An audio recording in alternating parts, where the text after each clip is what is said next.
throughout most of the presentation today is providing a demonstration of the secure mail application, showing everyone how it works, how it acts and behaves, and how it can be of a benefit to your practice day in and day out. We have thousands of users around the world already, and I'm sure that what we'll be showing you today will be something that you'll be keen to get into your own practice as well. So what I'll do now at this point is bring on another speaker. I'd like to introduce Mr. Rohit Joshi, CEO of BrightsquidDental, and he'll take over from this point, and you'll be hearing from me again in just a couple of minutes when we get into the live demonstration. Rohit? Thanks, Mark. It's a pleasure to virtually meet all of you. We started BrightSquid Dental Link about 5 years ago now, and I've got a long history both in technology connected to the medical process and medical systems, as well as graduating with a degree in law. And when we chose to start the company, we really looked at what we considered to be a big challenge in dentistry. And that was that dentists typically need to share information either with their patients or with the lab or with their specialist. And the challenge that we saw coming and what we built for was the fact that that has to be done in a secure manner for HIPAA compliance purposes. So since those early days, we took a few years just to get the product created, launched the company about 2.5 years ago, and we're very proud to say now that we've got 6,000 users and growing rapidly. So we see at least 180 new users per week. We're managing about 55,000 patient records, and thousands of messages and files per week get sent through our system. Lots of testimonials from people that you may or may not recognize, but people that have been very faithful and great users of ours. And if you see at the bottom of the screen, if you do a quick search or just go to our website, you'll see lots that's been written about us. We're very excited about that. I think we've done a good thing and a noteworthy thing, and you'll see people carrying us quite a bit. So let's get down to the details now. So what we wanted to do today was talk about email in your practice and some of the HIPAA compliance requirements. Also wanted to touch on data breach and some of the fines that exist, and that really is from a HIPAA compliance perspective. Then of course we'll be talking to you about secure mail, which is the product that we've created to answer the challenges that exist for the dental community in sharing private information. And then we'll actually have a questions and answers session, and I'm pleased to say we already have a few questions, and so keep them coming. We'll answer those at the end. We'll try to make the structured part of the webinar reasonably short so that you can ask those questions. We've got a good chance to get through them. So let's first talk about patient privacy laws. You know, there's quite a bit of quite a few acronyms. There's an acronym HIPAA, high-tech, omnibus, PIPEDA, and what you'll see in all of those is some degree of concern and regulation around how information is stored and shared. And of particular concern is private health information. And so what we'll go through over the next few slides is how with protected health information, what we're really looking at is any information which could identify that individual. And there's about 18 separate things, including the patient's name, patient address, but even such things like photographs or any type of even small elements of that patient file that might identify that individual. For our purposes, we've taken a pretty narrow view, a pretty strict view of that, and done everything we can to make sure that you're protected to the highest level. What tends to be pretty interesting, and this has changed over the 5 years that I've been speaking to groups about the legislation, about HIPAA legislation. 5 years ago, there wasn't so many breaches that were being reported. Well, that's changed dramatically, and you can go to the HHS.gov website and do your own searches around this. But basically what this chart is telling us that there's over 200,000 individuals now that have been affected through a HIPAA breach from a dental practice. And so it's not something now that's been regulated in large hospitals or anything. It's coming right down to the individual dental practice. Now, the most revealing part of that is that there's not really a HIPAA officer that's going to come and knock on your door, and they're not going to ask you for your records. While that might happen, I'll agree with most people here that the likelihood of that happening probably pretty small. In reality, where the breaches occur is right at the bottom of this chart. You can see that theft. So in cases where computers have been stolen, cell phones have been lost, email has been hacked, those are the areas that cause the HIPAA breach. A few months ago, if you go into our webinar series, you'll see a person who we did a webinar with who walked into their dental practice to find 5 of their office computers missing. That triggered the HIPAA breach because that information, once it was stolen, it wasn't encrypted, and it was available for whoever stole those computers. So theft and loss make up the majority of all of those cases, and those are pretty credible things to think of that happen to you and me that can happen to you and me. So let's talk about what happens when you do lose something. The definition of a breach is that there's protected health information, PHI, that compromises the security or privacy of the information. So if that breach occurs, here's what you have to provide. First of all, you have to notify every single individual that was in your practice. So some of those may have actually had information stolen, some of them may not have, but your duty is to let everyone know that there has been a breach. Typically that will be a paper-based letter. In addition to that, you have to tell the media. So you have to publish in a paper, and it has to be like a prominent media outlet, that there was a breach. You also have to file a notice to the secretary and notification to your business associates. So let's get to the issues today that we're going to talk about. Many of our users, before we talk to them and inform them about email, they believe that email is compliant. A little bit of a lesson here. The way email works is it bounces around from my computer to the receiving computer. And when it bounces around, it goes through many different servers on the internet. Typically these are called middleman servers. Unfortunately, because you don't own those servers and we don't own those servers, we cannot guarantee the security of that message from where it originated on my computer to where it's receiving on your computer. Now, that's the major problem that we need to address, and that's why we've got our secure mail product that we've come out with. The bigger challenge, though, is that encryption is not enough. So the way we fix this problem is what's called data encryption.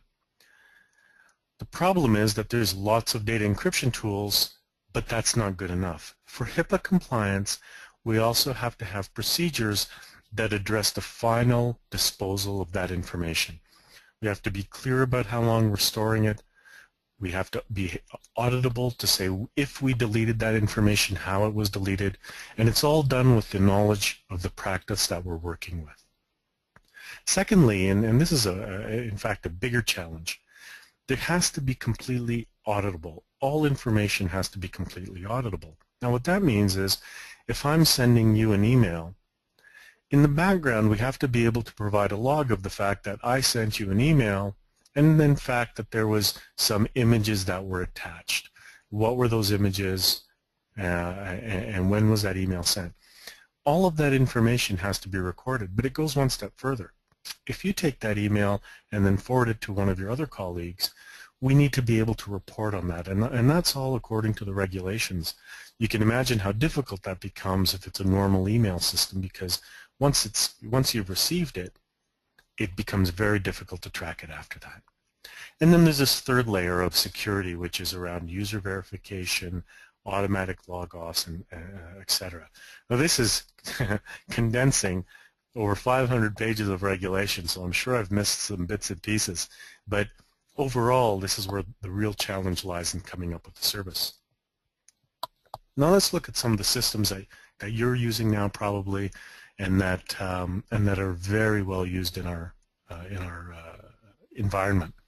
So if you're using Outlook or Apple Mail, there's a couple of things here that are important. First of all is, from a compliance perspective, it's unlikely that those are secured systems. Typically because they bounce around, just like I was explaining earlier. The second thing, and this is more of a convenience aspect of it, is a lot of the files that we saw being transmitted when we were doing our research can be very large files. It can be anything from high-res images taken with your digital cameras, or right up to a cone beam CT scan. And many times, whether it be the lab or the specialist, those files would bounce. And so when we created a service, we wanted to make sure that it was going to be large enough that we could attach a full cone beam CT scan to an email. Or let's say 10 high-resolution images, because that's what's required for that patient. So we built our service to accommodate that. Just going quickly through the list here, Gmail is an interesting one because Google actually reads your emails. And you can tell, just because that's their business model, that it's not compliant, because the rule of thumb here is only those people who need to read your email should be able to read your email when it contains protected health information. Well, Google reads all of them. Hotmail is the same way, and in fact, Dropbox. If you're a user of Dropbox to share cone beam CT scans, and I'll tell you, I've been in hundreds of practices that do that, it does not protect you from HIPAA compliance. In fact, if you go to the website for Dropbox, they state quite clearly that they do not have HIPAA certifications. And SkyDrive, which is now called OneDrive by Microsoft, is similar. It is not HIPAA compliant. What's interesting is again, as I've been traveling, I've met a lot of people who say, well, who's going to be interested in my, inpatient data anyways? Well, the fact is that there's lots of stuff that can get transferred. Everything which might seem pretty innocuous, like somebody's birth date, right through to credit card numbers, other pieces of protected health information, social security numbers, and so on. And on the black market right now, each medical record can fetch about $50, and that's in comparison to a stolen credit card on the black market, which is less than $1, because people can shut those down pretty quickly.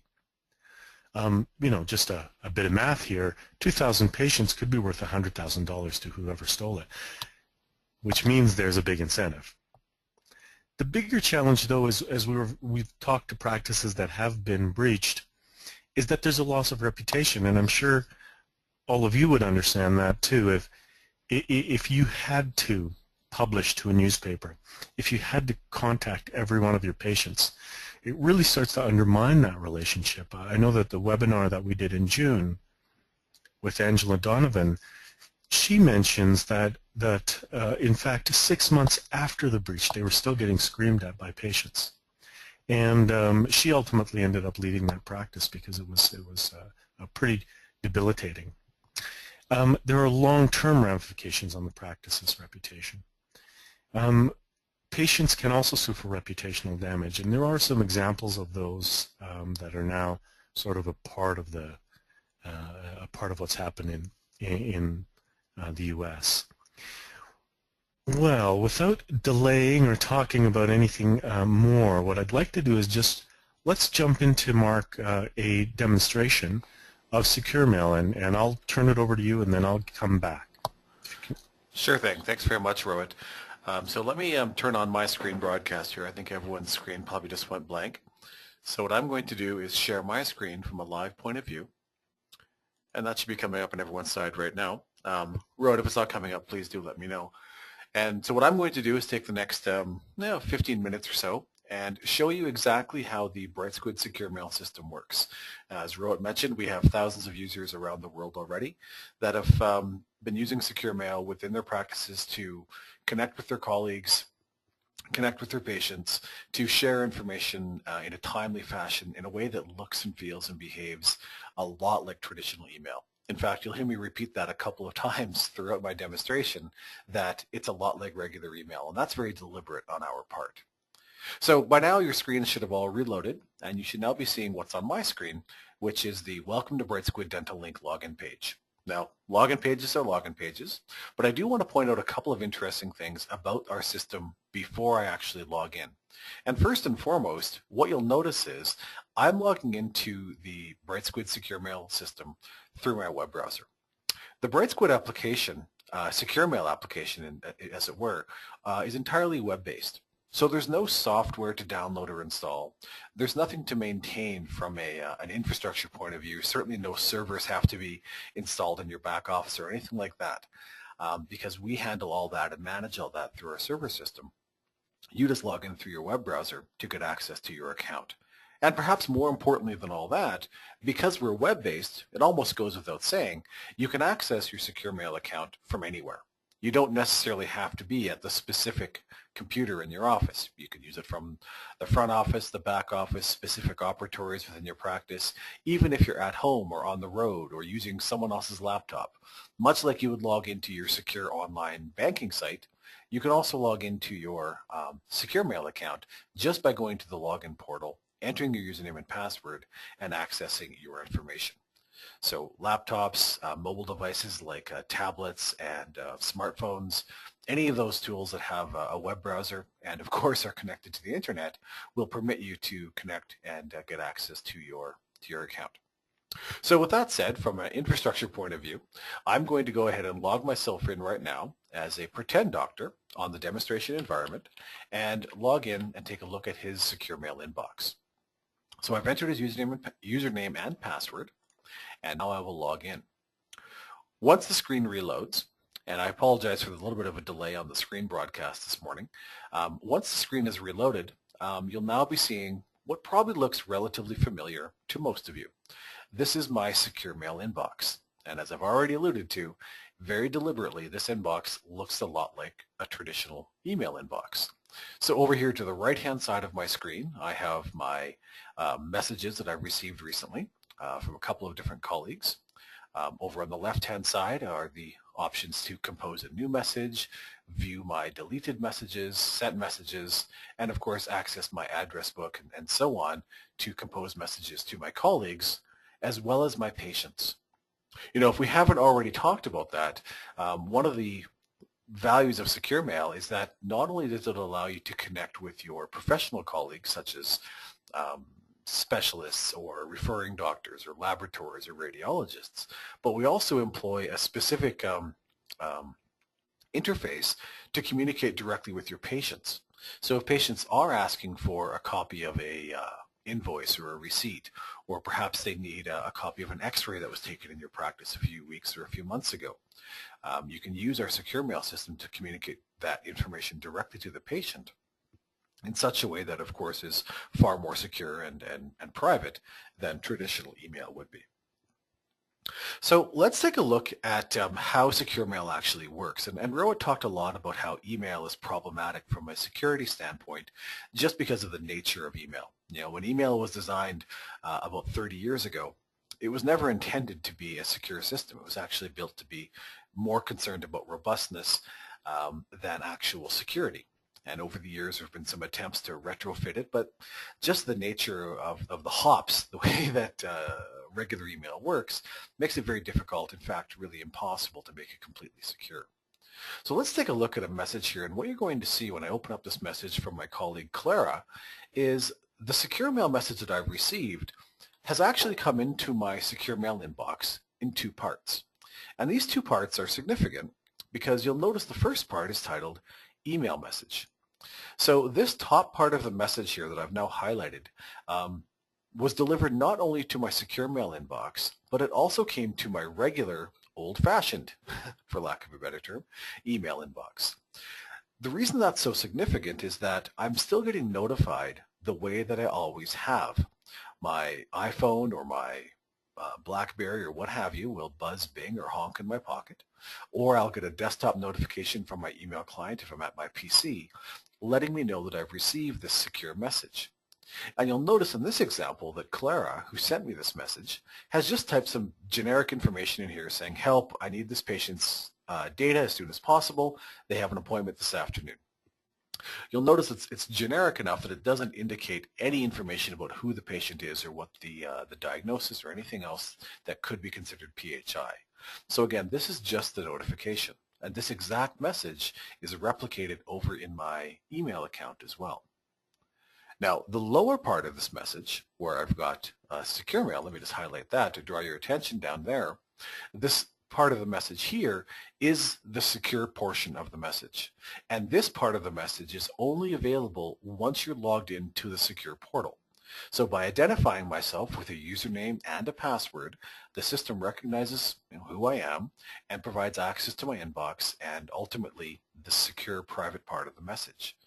Then as you can see, this part of the message in blue includes the patient's name, references a surgical event that happened on the 28th of February, a lot of very specific PHI, or that protected health information we talked about earlier. And this is exactly the kind of information that definitely should not be sent through insecure methods, such as traditional email.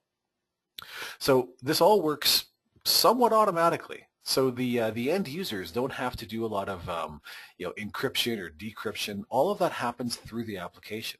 So there's no implementation or setup or configuration of security keys and making things, setting things up. You just log into the account, send a message like you normally would, and the rest of it takes care of it through the service itself. Let me just back up a step here to my inbox again, and I want to show you another message that I have here in my inbox. And in this case, it's from a doctor that I work with, Dr. Pierre Frichard, a name that some of you may be familiar with. And Dr. Frichard has sent me a message with the subject line, Adam Abel-candidate. So let's have a look at this message. When we open this message, you'll notice we see the very similar two-part structure that we saw in Clara's message a few minutes ago. The top part of the message, again, is the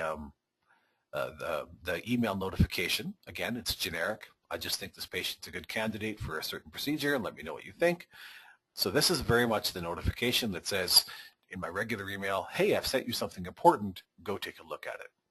Now in this example, the important part of the message, or the secure part of the message, if I may, is a little information about the patient. So he's 41 years old, he quit smoking, has some allergies, any other discussion around the patient's specific requirements or medical history absolutely have to be sent through a secure system. But in this example, not only do we have this text-based information, but I also have a number of attachments. And this is one of the benefits that Secure Mail provides above and beyond all of the security and the compliance and the encryption and auditability, above and beyond all that, it's also far more convenient to use Secure Mail to transmit these kinds of files. As I'm sure you're aware, diagnostic imagery such as high-resolution X-rays and photographs or CT scans can be very, very large. The last one that I saw, the last CT scan that I saw was about 340 megabytes. So sending that large of a file through traditional email, well, obviously it's discouraged because it includes patient information, but it's actually effectively impossible in most scenarios because just about every email service that I've ever seen is not going to accept a file any larger than about 20 megabytes.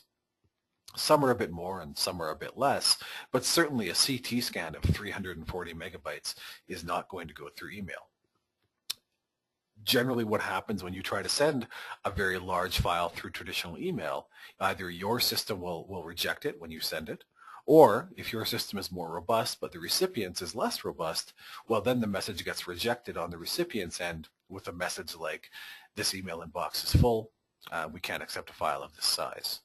So what tends to happen in those examples is, well, say I have an aesthetic case that I'm working on and I need to send half a dozen or a dozen photographs to my lab technician for shade and shape and so on.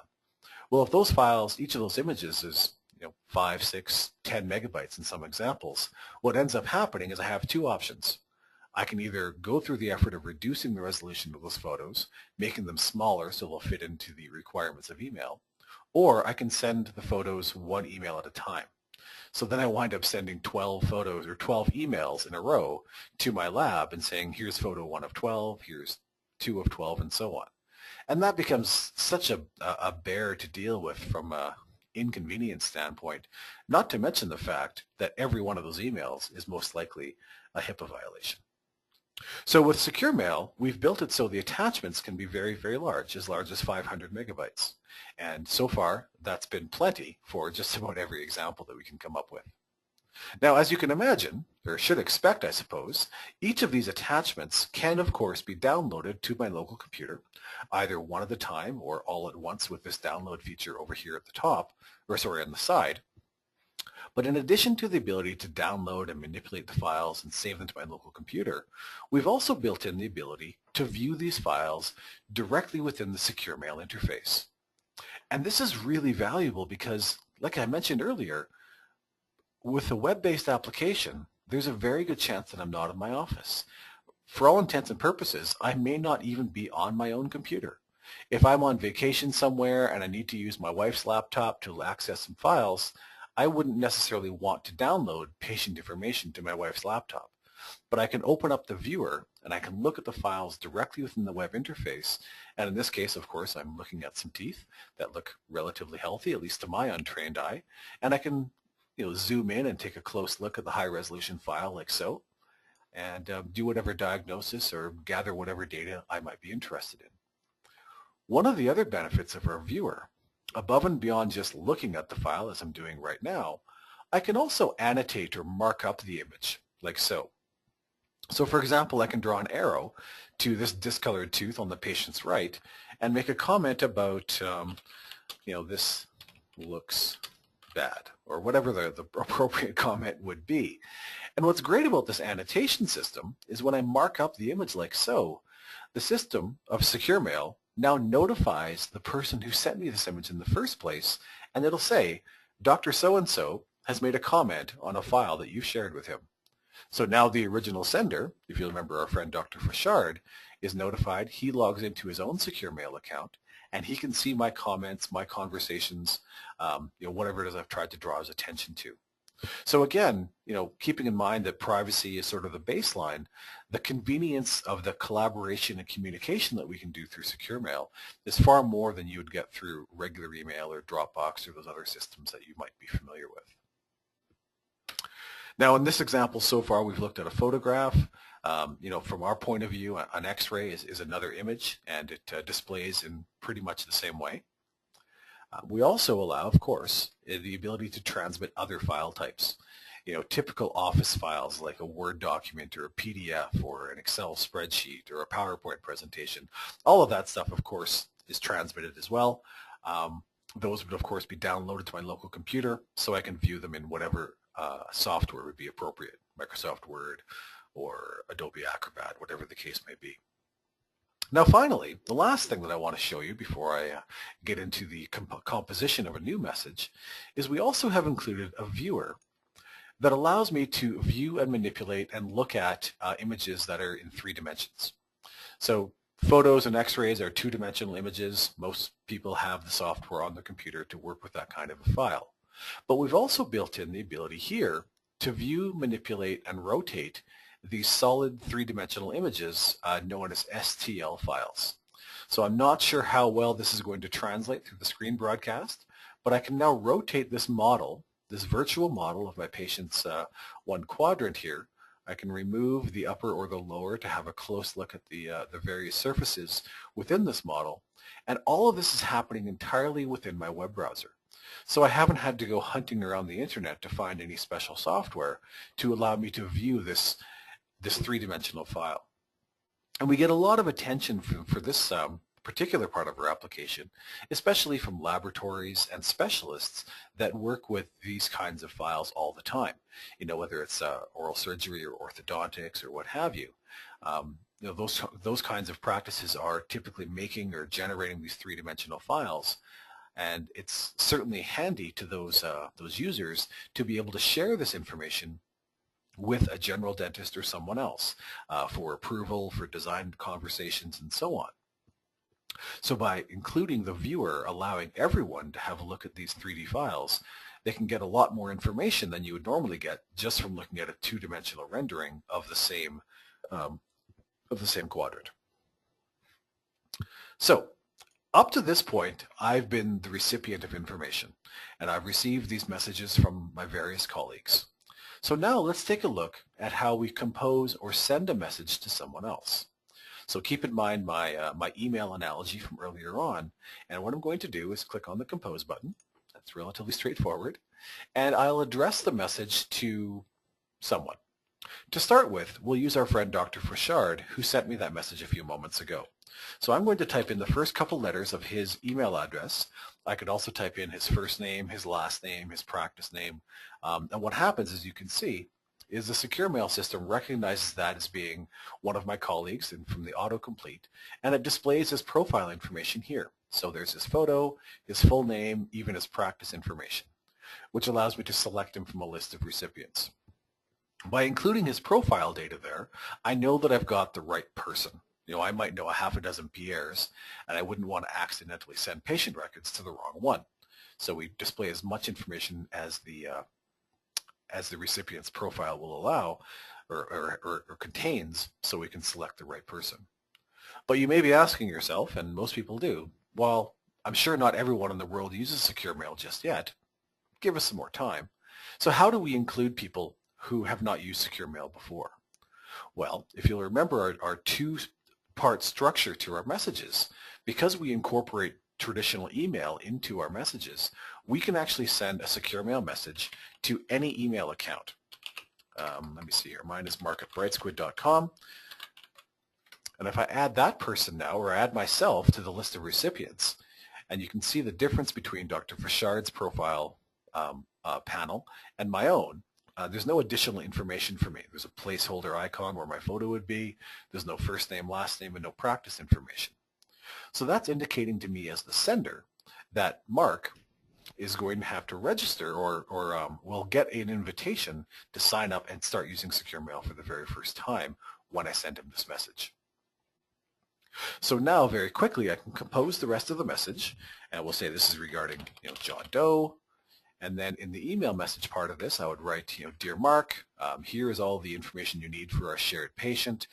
Just click the link below to sign up or connect with me through secure mail, and then you can access all the information through their secure portal. I'm not going to type that right now. I'm not nearly that fast of a typist, but just to illustrate how that would work. And then, of course, down here, I could upload any or all of the files that I want to send to Mark or myself. It's getting kind of confusing at this point. So I would just click on this button, browse my computer, attach the files that I want to attach, and in just a couple of seconds, I can now send that message off. And instantaneously, when I send that message, an email is delivered to Mark's regular email inbox. He gets that invitation, clicks on a link, and goes through the connection process.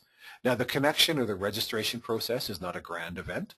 All we ask for the recipients to do is tell us their first and last name, some practice information, and they set their own password. The recipients do not have to provide any payment information to receive information from a subscriber, nor do they have to pay anything to reply to that subscriber or compose a new message to them. As long as the recipient is communicating with the subscribing secure mail user, they can send unlimited data back and forth and discuss as many different cases as they may see fit. So I'm noticing that I may have gone a little bit over time on the demonstration. I'm hoping that it generated some questions and some interest. So Rohit, if you don't mind, what I'm going to do now is switch the screen broadcast back over to you, and we'll continue on. That sounds great, Mark.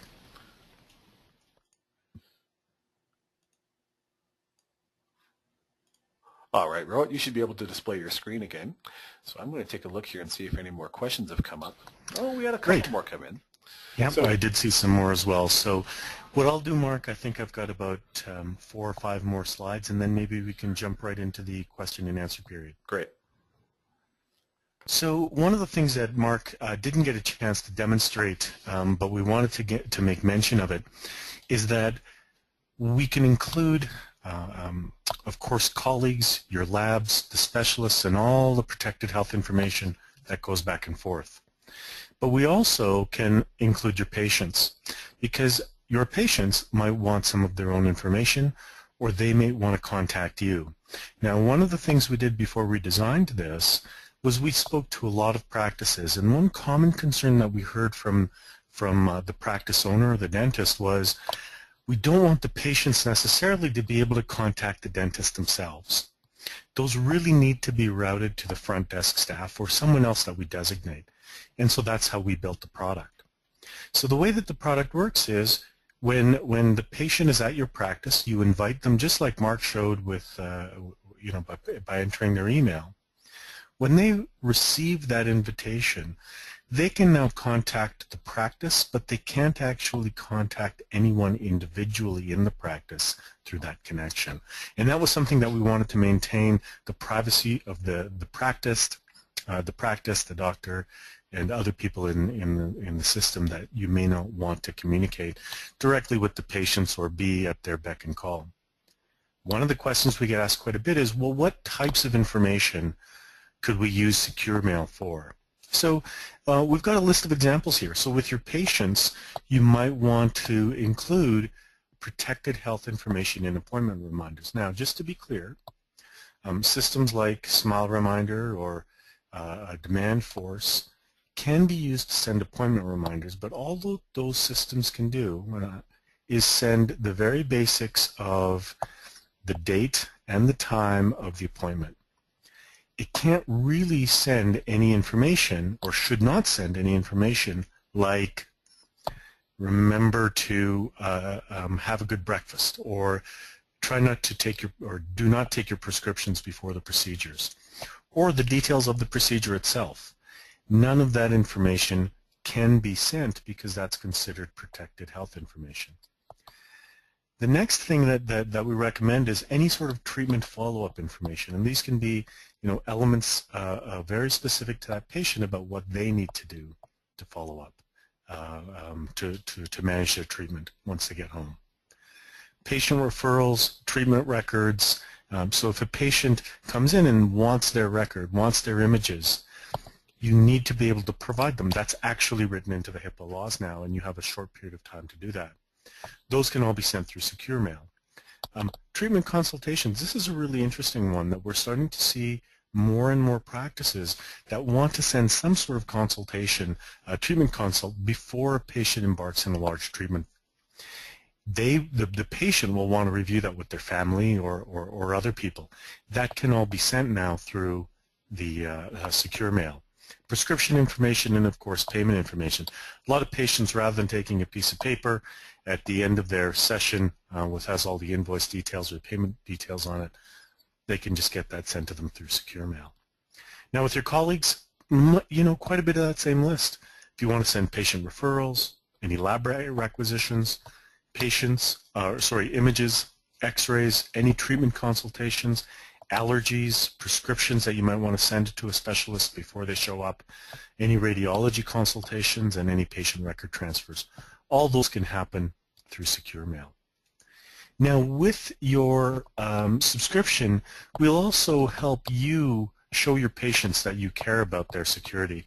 With all of the media that's going on today, and I think, the past couple of weeks, what's happened with the Apple iCloud has again sort of brought this up, whether it be Target, the Apple iCloud, Walmart, or others. Anywhere where people start getting sensitivity to release of information, we want to help you tell your patients that they are using a secure product. And so all of this information is available for download from our site, which allows you to demonstrate to your patients.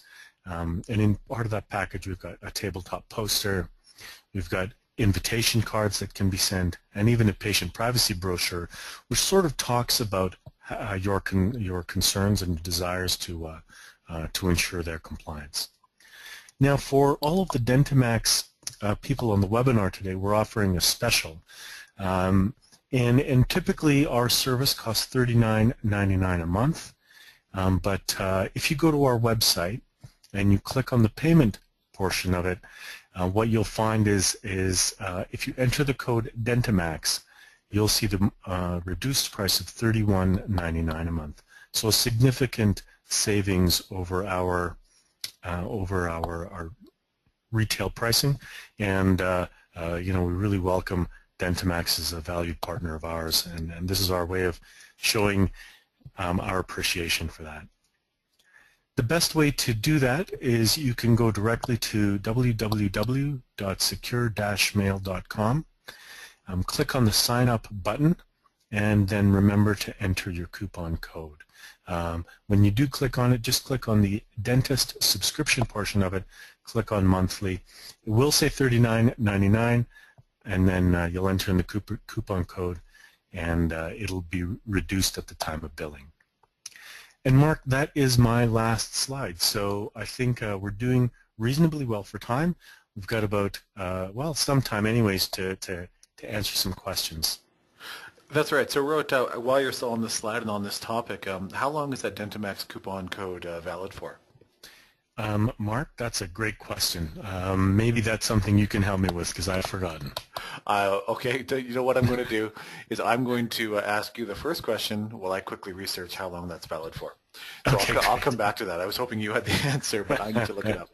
Sure. So a couple questions came in. The first one actually was very early on in the conversation today, and it was can reminder postcards for cleaning appointments or other reminders be sent through the mail anymore? And then also as part of that is what about using text message to send reminders to patients? Sure. So it's interesting about appointment reminders. The HIPAA laws have actually carved out a special exception for appointment reminders. So yes, you can send a text, you can send an email, and you can even send a postcard. The challenge really is you have to be very careful about the information that's included. Now, in days gone by, you could include, you know, we welcome you back for this particular treatment. Remember to take your medication. Those sort of things are not allowed. It must be very simple and very generic. You know, we're reminding you about your treatment next Thursday at 2 p.m. And so I think while it's allowed, there's still quite a bit of care that has to be taken in the exact wording of what's being sent out. I'll let you keep looking. I've got another question here that came up. We have old plaster models that we'd like to dispose of. However, each one has a patient's name written in permanent marker on the bottom with a date. Can we throw these in the garbage, or should we grind off or redact the name before disposal? That's a great question. We've come across this a couple of times now. Sometimes there's also old radiographs that have some protected health information, maybe not even on the x-ray, but in the frame around the x-ray. Laws are pretty clear about this. You have to redact or destroy anything that has that patient protected health information on it. So patient name, the date of the treatment, all of those would identify a particular treatment for a particular patient. So they have to be disposed of separately, redacted, or, you know, in this example, ground off. I've got another question here too. It says, is it okay to arrange referrals for patients with another provider, like a specialist, by giving the name, date of birth, address, insurance, etc., over the phone? Yes. If you're doing it over the phone, that's fine. I think that you know, of course, you want to make sure you're talking with the right practice. That goes without saying almost. But over the phone, exchanging that type of information is absolutely fine. I'm just seeing less and less of it happen in the practices. That's the end of the messages that I've got here, Mark. Sure, that's great. So I did find some information out about the coupon code, and it is valid for the foreseeable future. So it's not going to expire in 30 or 90 days. It's going to be a perpetual discount available for the next little while. Now, and a couple of other questions came in while I was looking that up, all having to do with how the subscription model works. So let me try to address all of those in a quick spiel about how everything works. So the our subscription model that's on the screen right now is the month-to-month subscription. So like I said, that's $39.99 minus the discount. However, we also do offer an annual subscription, which is typically $399.99 per year. the same Dentamax code will discount that by $75 per year. So again, equal to an equal amount of discount level, I guess is what I'm saying. Now, the other question about subscriptions that came up is we have multiple users in our practice. How does secure mail work or address that? Well, that's a great question, something that I should have addressed in my actual presentation. The subscriptions that we have that we're displaying here are actually for 5 unique user accounts within your practice. So as a subscriber, you have a user account for a doctor or 2 doctors and 3 or 4 support staff, depending on your configuration. And it's actually very important that each user has their own unique account and login ID and password. For various HIPAA compliance reasons, one of the ones that Rohit wasn't able to get to because, as we mentioned, it is quite a dense document. When you are accessing and sharing patient data, the user who logs in and accesses that information must be logged and tracked. So if there's one shared account that everyone is using, then you can't necessarily track back to who accessed that information. So that's why we offer the 5 account subscription for an average practice. Now, of course, if you're a larger practice, just give us a call and we'll find a way to make it fit and go from there. And I think that covers those questions. Now, Rohit, a couple more questions have come in. One is, do you offer HIPAA compliancy? Do you want to talk a little bit about how we address that compliant Sure. stuff? Sure, Mark. So just to be clear, we're not a HIPAA compliancy consultant. We wouldn't be able to come to your practice and offer that type of service. But with respect to our product, we are a HIPAA compliant product, and so many people have questions around us signing business associates agreements, and of course we would sign those as a part of our HIPAA compliance. We have, and I have specifically before, day one, before opening our doors, we went through the many documents that we needed to ensure that the product was developed with HIPAA compliance in mind. So it was developed with that as a base level requirement, and fortunately my background as a lawyer helped me stay awake during the 500th page. but yeah, so we are a HIPAA compliant product, and as might not have been entirely clear, we're encrypted, all of our data in rest, all of our data in motion. We're fully backed up, we're fully auditable. We have logs that can be audited by third parties if required, and all of the other requirements that are necessary. Thanks, Rohit. A couple more questions. I'm going to take the next 2 here. The first one I think is actually addressed directly to me, which is, can you do a demo for my office? Yes, absolutely. If what I've shown you today is of interest and you'd like to share it with the rest of the people in your practice, the doctors, the other staff, and what have you, please, my contact information you should all have already. I'm mark@brightsquid.com. You can also call our office at 1-800-238-6503, and you can arrange a demonstration. We can schedule 20, 30 minutes, whatever will work for your practice, and I'm happy to run through a demonstration similar to what I showed today to everyone else in your office. Another question that came in is there a limit to the number of messages I can send through BrightSquid, or are there other storage limits? No, there is not. Using that $39.99 per month rate, or sort of the discounted Dentamax coupon code, you get unlimited data with that registration. So that way you're able to send as many files as you need, and you're not busy counting megabytes to make sure that you're not over your limit for the week or the month or what have you. So that'll we'll cover that. And the same goes, and this is very interesting and quite important, is the people that are sending information back to you are also able to send unlimited files to your practice as well. So if you are requesting other practices to send you x-rays and photos or CT scans or what have you, they're able to do that without delay. Now, Ro, did you receive another question while I was just talking there? Or did I misread that? I did receive one, yes. I've got a question. Is this the only HIPAA compliant email program? So this message just came to me. Well, I'd say yes and no. I think if you did a search, you would find some programs that are there that say that they are HIPAA compliant, which means that they encrypt their data. And so I think that there's a bit of a confusion in the marketplace. We see encryption as one element of being HIPAA compliant because we believe that we need to back up your data as well. Otherwise, the practice has to back up the data.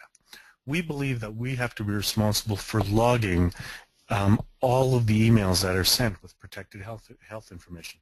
If we don't provide that, then the practice has to provide that. We believe that we have to have automated log-off, remote access, and a number of other elements. If we don't do that, the practice has to do that. So there are other systems that say that they are encrypted and ready for HIPAA, but what you really have to ask, and what I'd encourage you to do when you're doing your testing or when you're doing your selection, is make sure that they are actually doing about 10 or 15 other things other than data encryption. I'm sure there's other HIPAA email systems out there, but none I think that have taken our approach that we've come across, especially with dentistry. You know, with the built-in image viewers, built-in STL file viewing, we haven't come across another one that's taken dentistry so seriously, I guess. Thanks, Rohit. And a couple other that have come in now, again in the HIPAA vein, which I'll pose to you is a photograph of a patient's teeth considered private information if it has no other identifying marks? Great question. You know, it's a question of you know, how little is little enough. I think really, Mark. There's been examples where if there's a famous person, their smile along with maybe some other feature like a mole or a scar, if that's visible, people would consider that protected health information, because with the mole or a scar or something else that could be taken in the visual image, people could identify that that was the individual. For many people, you know, just the mouth probably isn't. But I'll tell you where people get into trouble with that, and what I've seen is they'll take the picture of that person's mouth and then they'll put the name in the body of the email. So now it's a connection. And that's where people don't stay compliant.